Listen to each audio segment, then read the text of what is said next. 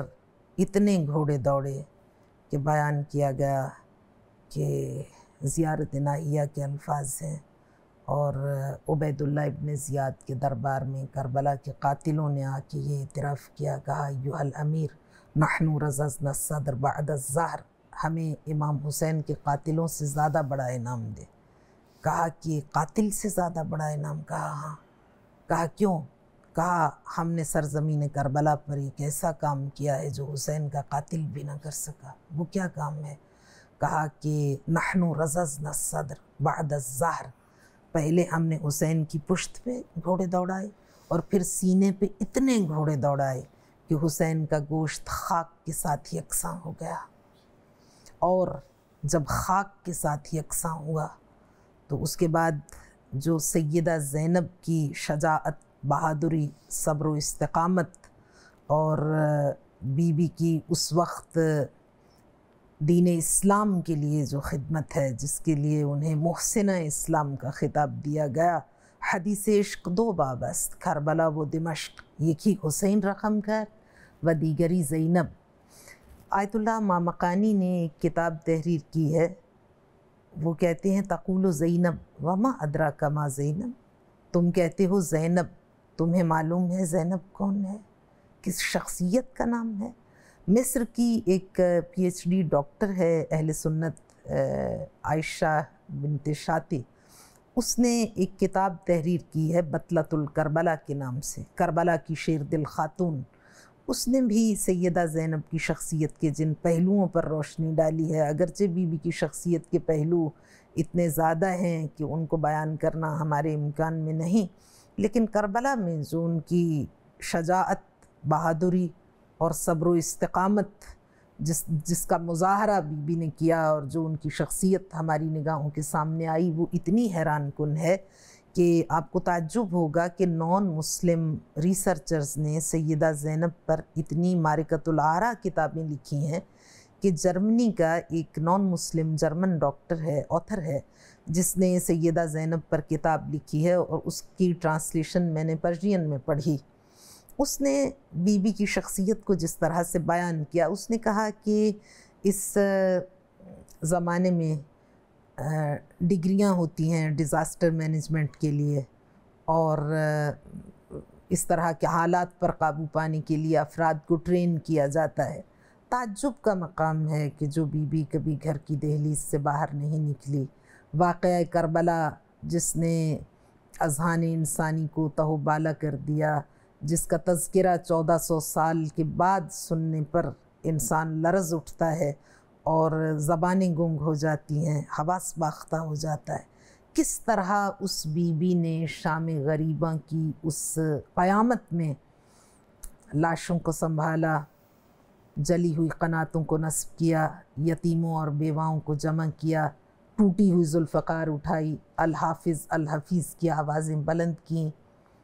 اور صحیفہ کربلا پر اپنے جگر پاروں کے بے گور و کفن لاشوں پر بی بی نے ایک حسرت بھری نگاہ ڈالی، لیکن وہ نگاہ حسرت بھری ہونے کے ساتھ ساتھ تاخدآمیز بھی تھی۔ اور پھر جب سب لاشوں کو جمع کر لیا، بچوں کو اکٹھا کر لیا، تو اس کے بعد جب رات کی تاریکی پھیل گئی تو سیدہ زینب آگے بڑھیں لاشہ حسین کی تلاش میں۔ آیت اللہ مامقانی نے تحریر کیا ہے، اور بہت سے حتیٰ کہ نان مسلم رائٹرز نے، جیسا کہ میں نے آپ سے بیان کیا، جی اس بات کی جانب توجہ دلائی ہے کہ سیدہ زینب کی شجاعت کس سطح کی تھی۔ کس طرح کی یہ کیا کردار ہے یہ، کہ وہ کہتے ہیں کہ بی بی نے جب رات کی تاریکی پھیل گئی، تاریکی پھیلنے کا انتظار اس لیے کیا کہ آپ کے سر پہ چادر نہیں، چادریں چھین لی گئی ہیں، خیموں کو جلا دیا گیا ہے۔ تو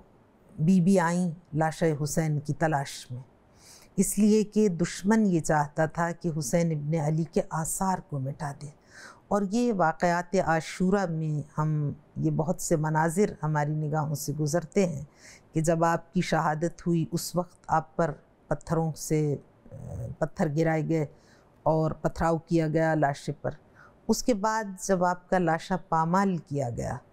تو اس کے بعد پھر بہت زیادہ پتھر گرائے گئے، اور اس کا مقصد یہ تھا کہ دشمن یہ نہیں چاہتا تھا کہ حسین ابن علی کے کوئی آثار باقی بچ جائیں، کسی کو معلوم نہ ہو کہ آپ کا بدن مبارک کہاں پر ہے۔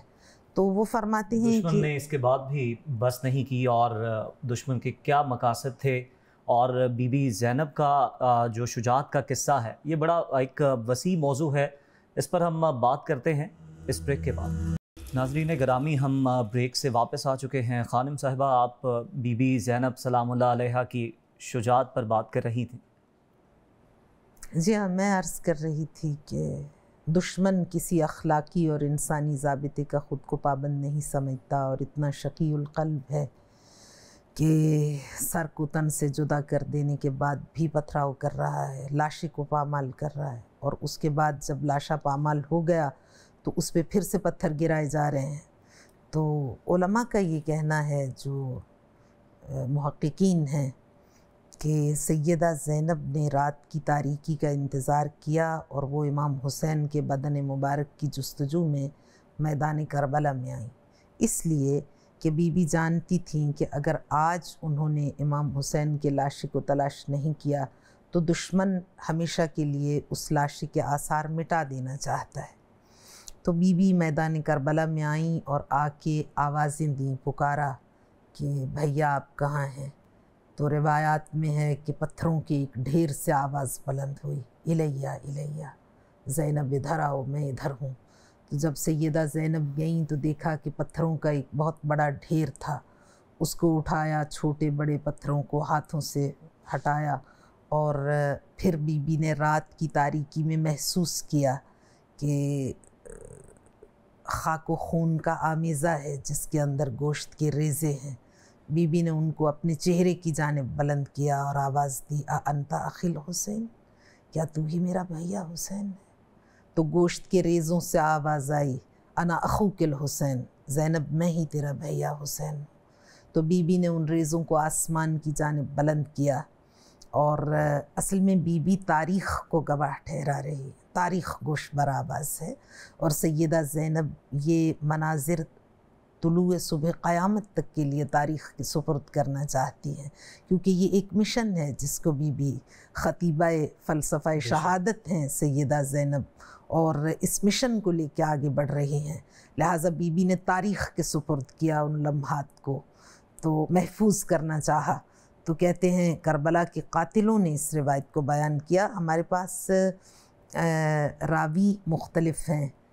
نیوٹرل بھی ہیں، کربلا کے قاتل بھی ہیں، اور خود اہل بیت بھی ہیں۔ نیوٹرل وہ ہیں جو مورخ تھے، جو تاریخ لکھ رہے تھے، البتہ وہ بھی اتنے نیوٹرل تو نہیں تھے، یزید کے نیوز رپورٹرز تھے جو سرزمین کربلا پر تھے، جیسے حمید ابن مسلم نان مسلم تھا اور وہ تاریخ کربلا کو قلم بند کر رہا تھا۔ تو ان سبھی ذرائع نے متفقہ طور پر جو باتیں بیان کیں، کربلا کے قاتلوں نے جو امیر مختار کے دربار میں اور عبید اللہ ابن زیاد کے دربار میں آ کر جو گفتگو کی، اور حمید ابن مسلم نے جو واقعات قلم بند کیے یزید کے نیوز رپورٹر نے، اور خود سیدہ زینب نے قید شام سے واپس لوٹ کر مدینے میں جو حالات بیان کیے،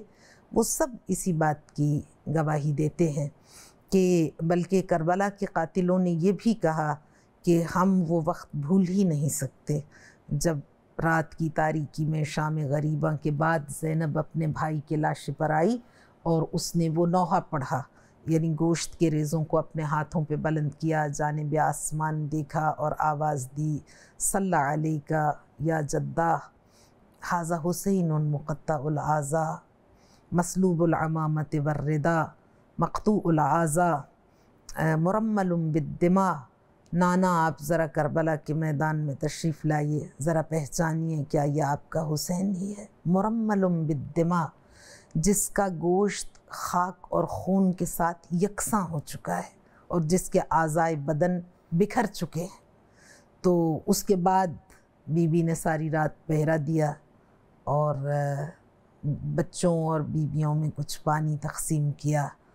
اور پھر شام غریباں کے بعد 11 یا 12 محرم کو جب یہ قافلہ کربلا سے چلا تو قید و بند کی صعوبتیں برداشت کرتے ہوئے یہ بی بی اور ان کے ہمراہ دوسری مخدرات عصمت جانب کوفہ و شام روانہ ہوئیں، اور جب کوفہ میں یہ قافلہ پہنچا تو وہاں پر پھر سیدہ زینب اور آپ کی دوسری ہمشیرگان نے بے پالان اونٹوں پر کھڑے ہو کر خطبے دیے اور فلسفہ شہادت سے لوگوں کو آگاہ کیا۔ تو یہ سیدہ زینب کا کردار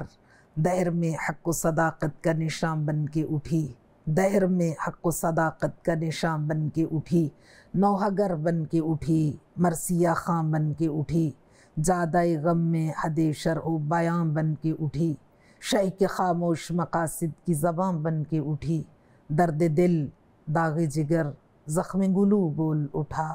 درد دل داغ جگر زخم گلو بول اٹھا، جس کی آواز میں بھائی کا لہو بول اٹھا، کر دیا بھائی کے مقصد کو نمایاں جس نے، دے دیا اشکوں کو سرمایہ طوفان جس نے، ظلم کا چاک کیا جیب و گریباں جس نے، کر دیا کفر کو بازار میں عریاں جس نے، چادریں چھیننے والوں کا بھرم کھول دیا، اپنے اجداد کی عظمت کا علم کھول دیا، گزری کانٹوں سے مگر پھول بچھا کر گزری، حق کسے کہتے ہیں دنیا کو بتا کر گزری، ظلم کے ہر در و دیوار ہلا کر گزری، کربلا شام کے رستے میں بنا کر گزری، یوں تو زور ستم و جور و جفا رک نہ سکا، یوں تو زور ستم و جور و جفا رک نہ سکا، سر کسی موڑ پہ ہمت کا مگر جھک نہ سکا، سر کسی موڑ پہ ہمت کا مگر جھک نہ سکا۔ خانم صاحبہ، جس طرح سے میدان کربلا میں لاشیں پامال کیے گئے، خیموں کو جلایا گیا، بیویوں کو بچوں کو قید کیا گیا، نہ صرف قید کیا گیا بلکہ گلے میں طوق پہنائے گئے، کوفہ کے دربار میں لے جایا گیا، شام کی جانب سفر، کیا مصائب تھے راستے کے، کیا مناظر تھے؟ جی ہاں، جیسا کہ میں نے آپ سے عرض کیا ہے کہ جگر پہ اکبر و قاسم کے داغ اٹھائے ہوئے، گرانی رسن و توق آزمائے ہوئے، جو درد دل تھا اسی کو دوا بنائے ہوئے،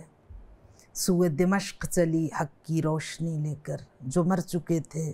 خود ان کی بھی زندگی لے کر، صحیفہ کربلا پر اپنے جگر پاروں کے بے گور و کفن لاشوں پر ایک حسرت بھری لیکن تاخدآمیز نگاہ ڈال کر بیویوں کا یہ قافلہ جانب کوفہ و شام روانہ ہوا، اور پھر بازار کوفہ میں بیویوں نے جو خطبے دیے اور جس طرح وہ اعلان کیا جس کے لیے سید الشہداء نے، میر کاروان کربلا نے ان بیویوں کو اپنے ہمراہ عازم سفر کیا تھا، بے پالان اونٹوں کی پشتوں پر کھڑے ہو کر خطبے دیے اور فلسفہ شہادت کو اجاگر کیا۔ اس کے بعد دربار کوفہ میں ایک بڑا اعصاب شکن منظر تھا جب سیدہ زینب کو لے جایا گیا اور دوسری بیویوں کو لے جایا گیا، اور اصرار کے باوجود بھی ان کی چادریں ان کو لوٹائی نہیں گئیں۔ اس طرح کی اعصاب شکن صورتحال میں جب ان کے پیاروں کے سر نوک نیزہ پر سوار تھے اور ہاتھوں میں رسن بندھی ہوئی تھی اور بلکہ ہاتھ پس گردن بندھے ہوئے تھے، ہمت و جرأت و استقامت کا یہ عالم ہے کہ بی بی نے دربار کوفہ میں جو خطبہ دیا اس کے لیے خزیم اسدی نے جو تبصرہ کیا ہے اور German P H D doctor نے جو اس پہ گفتگو کی ہے سیدہ زینب کے خطبے کے بارے میں، اور جو بڑے بڑے اکابرین نے، اسلام کی بڑی بڑی محقق شخصیات نے سیدہ زینب کے خطبے کے بارے میں لکھا کہ وہاں پہ وہ افراد ابھی موجود تھے جو پیغمبر گرامی اسلام کے زمانے سے یا ان کے فوراً بعد کے زمانے سے تعلق رکھتے تھے۔ تو انہوں نے جو تبصرہ کیا وہ یہ تھا کہ ہم نے آج تک نہ ایسی خطابت اور نہ ایسی آواز نہیں سنی، اور ایسا محسوس ہوتا تھا کہ آواز علی کانوں میں آ رہی ہے۔ اور وہ جملہ ہے جس کو میں ریکال کرنے کی کوشش کر رہی ہوں، عربی متن کی ایک روایت ہے جو بیان کی گئی کہ ایسا محسوس ہو رہا تھا کہ خطیب منبر سلونی کے لہجے کا شکوہ سیدہ زینب کے لہجے میں، بلکہ میں نے اپنی کتاب کا جو انتساب لکھا، مجھے اس شہزادی سے خاص عقیدت ہے، تو میرے اپنے ہی جملات ہیں جو میں نے لکھے تھے اس کتاب کے آغاز میں، کہ وہ بی بی جس کے تاریخ ساز خطبوں نے بنی امیہ کے لشکروں کی طاقت و ہیبت کے پرزے ہوا میں اڑا دیے، جس کے آتشیں الفاظ خرمن یزیدیت پر برق بن کر گرے، اور جس نے خطیب منبر سلونی کے لہجے کے شکوہ صبت علیہ مصائب لو انہا صبت علی الایام سرنا لیالیا کے درد کو اپنے لہجے میں سمیٹ کر اپنے خطبوں سے ذوالفقار حیدری کا کام لیا۔ بولی تو ستم خوف سے خود خاک بسر تھا، بولی تو ستم خوف سے خود خاک بسر تھا، ہر لفظ میں ایک ضرب ید اللہ کا اثر تھا۔ زینب کے وہ خطبات وہ آیات کا طوفاں، زینب کے وہ خطبات وہ آیات کا طوفاں، جذبوں کا تلاطم وہ تہے تابش ایماں، جذبوں کا تلاطم وہ تہے تابش ایماں، ہر حرف کے ادراک میں کھلتا ہوا قرآن، یک جنبش لب صورت برق سر فاراں، جل بجھ گیا باطل کے دھواں تک نہیں ملتا، جل بجھ گیا باطل کے دھواں تک نہیں ملتا، اب بیعت فاسق کا نشان تک نہیں ملتا۔ کوفہ سے یہ قافلہ جب شام میں پہنچا تو جس طرح کے، چونکہ دشمن نفسیاتی حربے استعمال کرتا ہے، صرف جسمانی تشدد نہیں، صرف بھوک اور پیاس کی تکالیف کا سامنا نہیں، صرف اپنے پیاروں کے داغ جو قلب و ذہن اور جگر کو زخمی کیے ہوئے ہیں، صرف وہ نہیں، بہت سے حالات اور بہت سے مشکلات کا سامنا ہے۔ جب دروازہ شام پر پہنچے تو 3 روز تک اس قافلے کو اس دروازے پہ ٹھہرایا گیا، اور اسی حالت میں کہ 18 بیویوں کی گردن ایک رسی میں جکڑی ہوئی ہے، اور ہر سن و سال کی بیوی کی گردن اسی رسی میں جکڑ دی گئی ہے، جبکہ ہر ایک کا قد الگ ہے، ہر ایک کی عمر الگ ہے۔ 3 روز تک انہیں دروازہ شام پہ ٹھہرایا گیا، اور اس کے بعد بدمعاشوں میں، شرابیوں میں جس طرح بازار سجایا گیا اور بیویوں کو لایا گیا، اور پھر چلتے چلتے وہاں پہ ایک دروازہ ہے باب الساعات، جب آپ دمشق جائیں تو وہاں پہ دروازہ ہے، ان سے پوچھا جائے کہ اس کی ہسٹری کیا ہے، اس کی تفصیل کیا ہے، تو وہ یہ کہتے ہیں کہ جب اہل بیت کا قافلہ یہاں پر لایا گیا تو وہ آگے بڑھنے کے لیے کوشش کرتے تھے تو ادھر سے آواز آتی تھی الساعہ الساعہ، یعنی ابھی رکو ابھی رکو، اور اس طرح سے ایک ایک موڑ پر 13 14 گھنٹے وہ قافلہ ٹھہرا رہتا تھا۔ ان حالات میں جب سیدہ زینب کو یزید کے دربار میں پیش کیا گیا تو ہمارے بھائی جناب سید اسد رضا بخاری علی اللہ مقامہ کا جملہ ہے کہ وہ فرماتے ہیں، اور یہ مجھے ہمیشہ بہت یاد رہتا ہے، بڑا ہی بہترین ان کا جملہ ہے کہ انہوں نے فرمایا کہ جب شہزادی کو دربار شام میں یزید کے سامنے پیش کیا گیا تو یزید شراب کے نشے میں مست تھا، اور تشت میں سامنے سر حسین، کٹا ہوا سر حسین رکھا ہوا تھا، اور اس کے ہاتھ میں چھڑی تھی، اور وہ دندان مبارک پر چھڑی برساتا تھا اور کہتا تھا کیف الضرب یا حسین، حسین تو نے میری چوٹ کو کیسا پایا۔ تو اب آگے ان کا جملہ ہے جو بیان کرنا چاہتی ہوں۔ وہ کہتے ہیں کہ ان تمام حالات و واقعات کے باوجود یزید ایک شکست خوردہ مجرم کی حیثیت سے تخت حکومت پر بیٹھا تھا، اور سیدہ زینب ایک فاتح کی حیثیت سے رسیوں میں جکڑی ہوئی اس کے سامنے کھڑی تھی، اور اسی لیے جب یزید نے شراب کے نشے میں مست ہو کے کہا لعبت بنو ہاشم بالملک فلا ملک جاء ولا وحی نزل، بنی ہاشم نے حکومت حاصل کرنے کے لیے ڈھونگ رچایا تھا، نہ کوئی فرشتہ آیا نہ کوئی وحی آئی، فرشتے کا بھی انکار کیا، وحی کا بھی انکار کیا، اور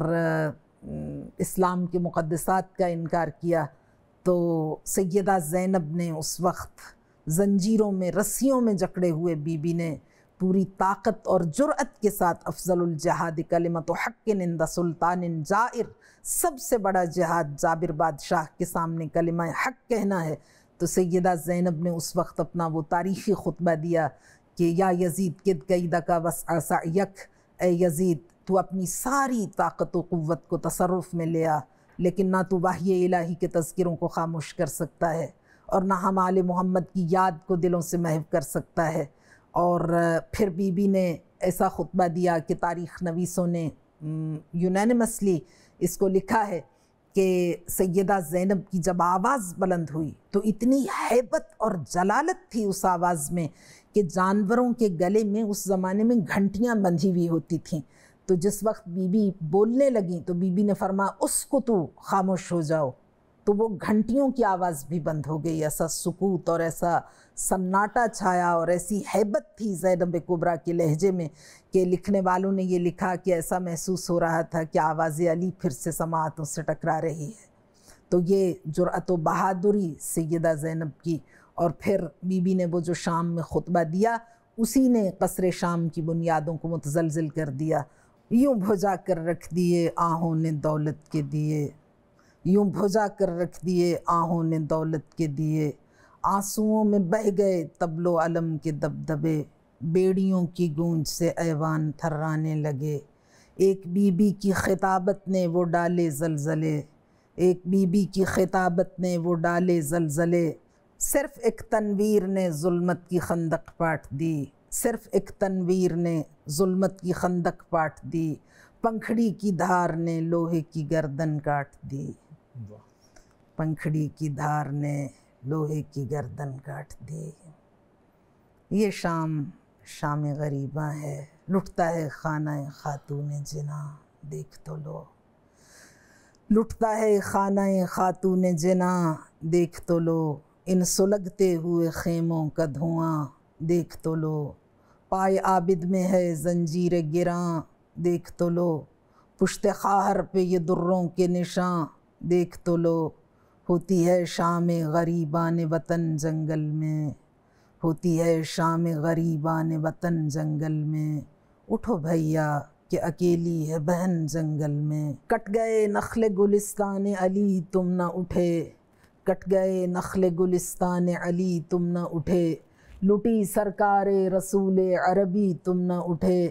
جل گیا خیمہ فرزند نبی تم نہ اٹھے، میرے عباس میرے شیر جری تم نہ اٹھے، میرے عباس میرے شیر جری تم نہ اٹھے، کیسے ہوا ہائے یہ ظلم گوارا تم کو، ہر تماچے پہ سکینہ نے پکارا تم کو، ہر تماچے پہ سکینہ نے پکارا تم کو۔ خانم صاحبہ آپ نے شام غریباں کو بیان کیا، یہ بتائیے گا واقعہ کربلا کو ہر سال یاد کرنا کتنا ضروری ہے؟ شہداء کربلا کا تذکرہ، یہ گریہ و بکا، یہ عزاداری انسان کے اندر جذبہ انسانیت کو زندہ رکھنے کے لیے ہے۔ ظلم و جبر و استبداد کے سامنے ڈٹ جاؤ، وسائل کی کمی کو خاطر میں نہ لاؤ، کمر ہمت باندھ لو، عزم و استقلال کے کوہ گراں بن کر دشمن کے سامنے ڈٹ جاؤ، اور مظلوم کے دفاع اور کلمہ حق کی آواز کو بلند کرنے کے لیے افضل الجہاد کلمۃ حق عند سلطان جائر، کلمہ حق کے لیے وسائل کی کمی کو خاطر میں نہ لاؤ۔ واقعہ کربلا کو دہرانا اس لیے ضروری ہے، اور یہاں جو آنسو بہائے جاتے ہیں واقعہ کربلا کی یاد میں، وہ ایک انقلاب آفرین عمل کا نقطۂ آغاز ہے، وہ انقلاب آفرین عمل جو انسان کے اندر جذبہ شجاعت اور شوق شہادت کو بیدار کرنے کا نقطۂ آغاز بنتا ہے، اور گریہ بر مظلوم اللہ کو پسند ہے، اللہ کے نزدیک یہ پسندیدہ عمل ہے۔ ایک بریک شامل کرتے ہیں، اس کے بعد حاضر ہوتے ہیں۔ بریک کے بعد ہم واقعہ کربلا کو موجودہ حالات کے تناظر میں اگر دیکھنا چاہیں تو خانم صاحبہ، مارکہ حق و باطل کیا صرف 61 ہجری کربلا تک ہی محدود تھا؟ آج بھی دنیا میں ظلم ہو رہا ہے، مظلوم ہیں، ظالم حکمران آتے ہیں۔ اس قربانی کو کربلا کی ہم کس طرح سے دیکھیں؟ حق و باطل کا وہی مارکہ عہد قدیم، حق و باطل کا وہی مارکہ عہد قدیم، گرم دنیا میں بانداز جدید آج بھی ہے، فرق یہ ہے کہ نہیں عزم حسینی ورنہ کربلا آج بھی ہے، فوج یزید آج بھی ہے۔ تو وہ کسی شاعر نے کہا کل یوم عاشورا کل ارض کربلا، ہر دن عاشور کا دن ہے اور ہر زمین زمین کربلا ہے. یعنی جو میں نے پہلے کسی آپ ہی کے ساتھ پروگرام میں، اس سے پہلے پروگرام میں یا شاید اسی کے آغاز میں جو آپ سے گزارش کیا تھا کہ موسیٰ و فرعون و شبیر و یزید، این دو قوت از حیات آید پدید، زند حق از قوت شبیریست، باطل آخر داغ حسرت میریست. کہ یہ حق و باطل کی قوتیں ہر دور میں آپس میں متصادم رہتی ہیں. اب اگر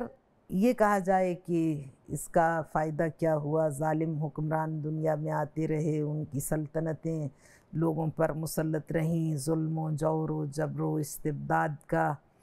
ماحول اسی طرح سے رہا، اور یہ جو اتنی بڑی قربانی کربلا میں دی گئی، اس کے ثمرات کیا ہیں؟ تو یہ جو ہم کہتے ہیں کہ کربلا مقاصد بعثت انبیاء کی محافظ و امین ہے، تو یہ فرزند رسول نے کربلا میں قربانی پیش کر کے، جیسا کہ میں نے گزارش کیا کہ یزیدی اسلام کو محمدی اسلام سے جدا کر دیا، ایک حد فاصل دونوں کے درمیان قائم کر دی کہ وہ محکمہ خلافت الہیہ کا اس سے جدا ہے. رجل شارب الخمر قاتل النفس المحترمہ، یہ جو شراب پیتا ہے، فاسقن جو پبلکلی میجر سینس کا ارتکاب کرتا ہے، یہ خلافت الہیہ کی ورثہ دار نہیں ہو سکتی. اور فرمایا آپ نے حسین ابن علی نے دنیا انسانیت کو بتلا دیا، اگر حسین نہ ہوتے تو آج اسلام کی نمائندہ یزیدیت ہوتی، لیکن یہ حسین ابن علی کا کمال ہے. حسین وجود پیغمبر کی بقا کا نام ہے، حسین وجود پیغمبر سے روشن ہونے والے چراغ ہدایت کا نام ہے. ان الحسین مصباح الہدا و سفینۃ النجا، سفینہ اسلام کو موج خون مصطفیٰ سے ساحل آشنا کرنے والے ناخدا کو حسین کہتے ہیں. موج خون ناب محمدی کے معجزہ خالدہ کا نام حسین ہے، کشتی نجات کا نام حسین ہے، نجات کے ساحل کا نام حسین ہے. آقائے دو جہاں سرکار رسالت مآب صلی اللہ علیہ وآلہ وسلم نے نجات نوع بشر کے لیے جو دین مبین پیش کیا، اس کا تجسم حسین ہے. یہ حسین ہے جو اسرار شہادت کے ساتھ ترجمان نبوت ہے. یہ حسین ہے جو سر نو کے سنا تکلم ریز ہے. حسین کے وجود مسعود میں رسالت سانس لیتی ہے. حسین کے پیکر میں علی کا معجزہ کراریت جلوہ نما ہوتا ہے. اسلام کے دفاعی حصار کا نام حسین ہے. تاریخ نے فیصلہ دے دیا، اگر حسین نہ ہوتے تو تاریخ آج علی کو کھو چکی ہوتی. اور جیسا کہ میں نے عرض کیا، ایک حد فاصل قائم کر دی یزیدی اسلام اور محمدی اسلام کے درمیان، یزیدی اسلام اور حقیقی اسلام کے درمیان. جب بڑھا سوئے گریبان بشر ظلم کا ہاتھ، جب بڑھا سوئے گریبان بشر ظلم کا ہاتھ، زلزلانے لگا جب قصر شریعت کا ثبات. کھول اس بھید کو اے غربت عاشور کی رات، بول اے دین پیمبر کی ابد رنگ حیات. تیرے جلتے ہوئے ہونٹوں پہ کوئی نام آیا، جز حسین ابن علی کون تیرے کام آیا. وہ حسین ابن علی وقت کی تہذیب کا ناز، وہ حسین ابن علی وقت کی تہذیب کا ناز، جس نے افشا کیا انسان کی توقیر کا راز، جس کا ہر زخم ہے سرمایہ سلطان حجاز، جس نے تیروں کے مسلح پہ ادا کی ہے نماز. گرم جھونکوں سے جو احوال صبا پوچھتا ہے، گرم جھونکوں سے جو احوال صبا پوچھتا ہے، زیر خنجر بھی جو خالق کی رضا پوچھتا ہے، زیر خنجر بھی جو خالق کی رضا پوچھتا ہے. حسین کا کوثر ہدایت کربلا کی پیاس کے ساحل سے رواں ہو کر تشنہ ہدایت انسانیت کی شاد کامی کے لیے گلی گلی کوچہ کوچہ میخانہ معرفت لیے ہوئے ہے. صرف بیداری شرط ہے. کربلا انسانیت کی طلب ہے، لیکن بیداری شرط ہے. انسان کو بیدار تو ہو لینے دو. ہر قوم پکارے گی ہمارے ہیں حسین، قومیتوں سے بالاتر ہو کر، مذہب و ملت سے بالاتر ہو کر. جیسا کہ حکیم امت نے کہا کہ جو بھی انصاف طلب اور حریت پسند افراد دنیا میں آئیں گے طلوع صبح قیامت تک ان کے میر کارواں حسین ابن علی ہوں گے۔ جو حریت و آزادی کا سبق حسین ابن علی نے دیا سرزمین کربلا میں اپنی قربانی پیش کر کے۔ خانم صاحبہ، واقعہ کربلا کے بعد ذرائع ابلاغ تو اس دور میں نہیں تھے، لیکن وقت کے ساتھ ساتھ جب یہ خبر لوگوں تک پہنچی کہ نواسہ رسول امام حسین کو شہید کر دیا گیا ہے، ان کے خانوادے کے ساتھ یہ سلوک کیا گیا ہے، کیا تاثرات تھے لوگوں کے؟ بہت سی تحریکیں اٹھیں واقعہ کربلا کے بعد یزید کے اس ظلم کے ریاکشن میں، اور ایک کتاب میں نے پڑھی تھی کچھ عرصے پہلے، بلکہ میں نے ایک تقریر کی تھی جمال صحابیت در کربلا،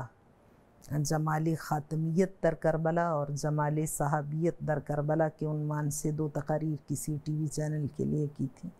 اس میں میں نے بیان کیا تھا، وہ سارے مطالب تو میرے ذہن میں نہیں ہیں، کہ صحابہ کرام رضوان اللہ علیہم کی ایک تعداد اس زمانے میں موجود تھی، لیکن پہلی بات تو یہ کہ فاصلے اتنے زیادہ تھے، سفر کی صعوبتیں،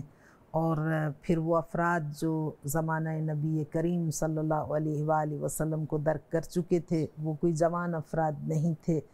اور پھر خبر کا ان تک فوراً پہنچنا، قیام عاشورہ سے پہلے کی بات کر رہی ہوں،